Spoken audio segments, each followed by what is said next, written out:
新闻要来关心国防的消息，国防部呢有看到乌克兰甲俄罗斯的战争，所以讲伫年初宣布要成立无人机的训练中心，培养专业的会手。伫即礼拜，军本社有公布初步训练的结果，影片中就来讲会手操作无人机攻击水中甲陆上目标以外，嘛公开官兵呢将民用无人机改造画面。国军的未来嘛将甲即个国内厂商合作，豆豆建立咱国无人机的战力。 穿梭式的无人机爆炸药起飞执行任务，操控人员控制无人机的方向，即确定目标就随后爆炸。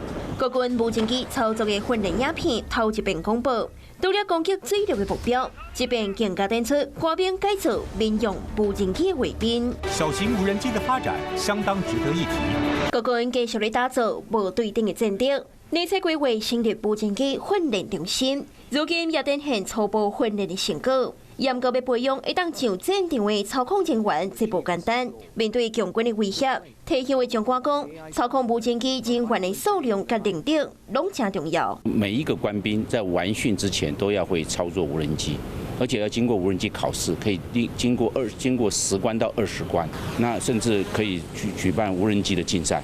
参考乌克兰甲俄罗斯战争的经验，无人机正做无对等战力重要的一部分。以另外特性，会当为前部制造更较侪机会。民用无人机军规化，那成本低，卖当白炮弹攻击敌军。挂个枪榴弹或者迫击炮的炮弹，甚至手榴弹就可以了。所以它有速度的优势，有高度的优势，有能见度良好的优势，有居高临下的优势，有没有办法对它隐蔽的优势？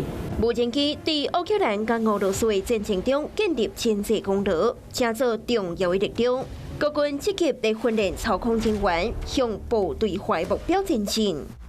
Hello， 我是林明瑞。想要抢先掌握最及时的新闻资讯吗？赶快订阅、按赞、开启小铃铛，锁定我们华视新闻的 YouTube 频道。